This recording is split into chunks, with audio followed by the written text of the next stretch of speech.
Transmorphers, Fall of Man, the prequel no one asked to exist for Transmorphers, which I reviewed forever ago, by the Asylum, the masters of knocking off. This time they're trying to knock off Revenge of the Fallen. The film is set in modern-day sepia vision.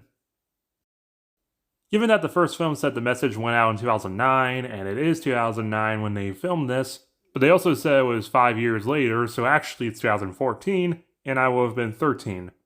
Man, I'm old. We meet a sheriff played by Bruce Boxleitner, who you know better as Tron from Tron.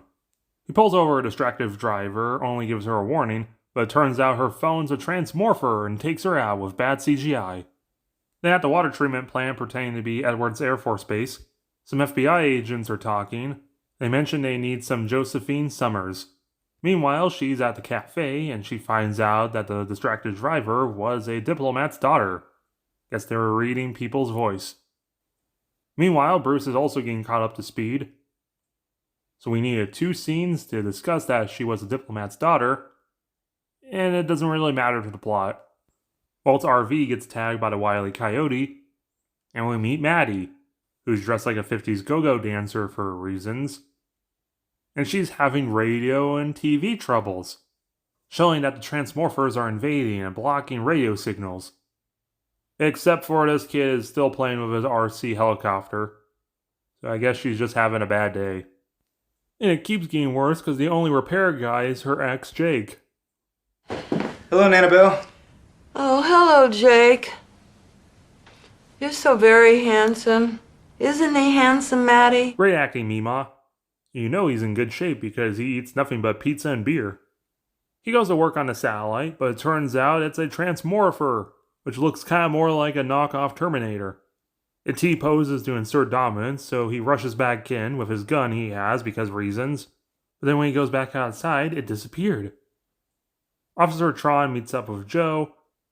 They talk about the diplomat and how they had a laser shot to the face, which the article did not say anything of that. But then the FBI lady picks them up. So that scene was pointless. Then Trent from Daria is driving and his car turns out to be a Transmorpher. Maddie and Jake are in the middle of nowhere without Grandma. The rest of the cast picks them up.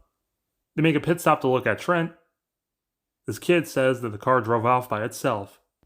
And eventually they find the cell phone Transmorpher, who hasn't returned to base or even tries to attack them for handling it. And they get attacked by the car Transmorpher, who can conveniently turn into a solar flare when transforming so they don't have to make a transformation model. You know when Excel Racers has better CGI and came out like 8 years earlier than this? They escape and the FBI picks them up again. So you guys know then? Have a theory? It's being called an RPD. What's an RPD? Robotic Predator Drone. Why not just call it a Predator drone? Why does everything have to be an anagram? You don't really need to use robotic and drone, they both basically mean the same thing. Tell me something. Where do these things come from? We built them. What? In July 47, that crash in the New Mexico desert. Roswell? That's right, Roswell. The source of modern technology. What we learned from that crash gave us the tools to build every computerized mechanism you see today. Well, that's bullcrap. Especially given that modern computers can trace back to the 30s and Roswell didn't happen until the 40s. As well as the first film said they were techno-organic, so what do you mean by you built them? So, you're saying that all of this is our fault? Actually, it started with the pyramids. Right, the pyramid. Ancient aliens! God's an astronaut. Oz is over the rainbow. And Midian's where the monsters live. A Transmorpher finds the base and attacks. The plan is they're going to jam the signal.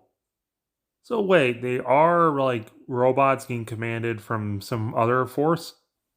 Again, they're meant to be techno-organic, I thought, so who's piloting them? The Roswell aliens? Rogue humans?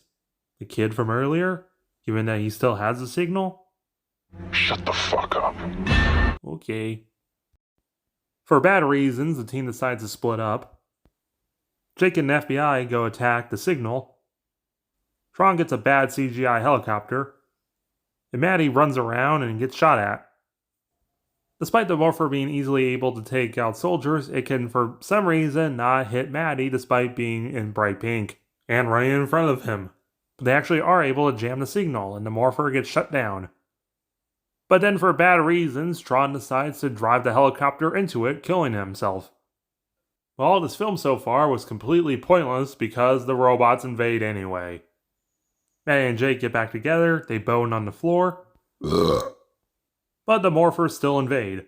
Even though we just saw them invading, I guess they waited until morning. The FBI girl picks them up yet again. They've taken over everything. As seen as they're driving through nothing. Couldn't even throw a few JPEGs of the robots flying around or even some footage from the last film. Not even a couple burning barrels.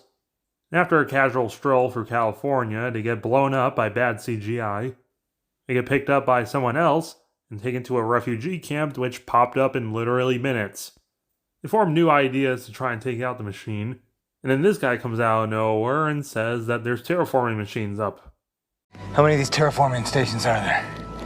Worldwide, there were 9 of them. 3 of them have already been taken out. In Japan, Bulgaria, South Africa. It's been less than an hour and you already taken out that many?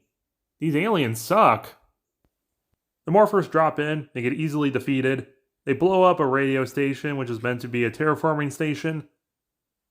But it accidentally releases toxic fumes into the air and everyone has to go underground for the first film.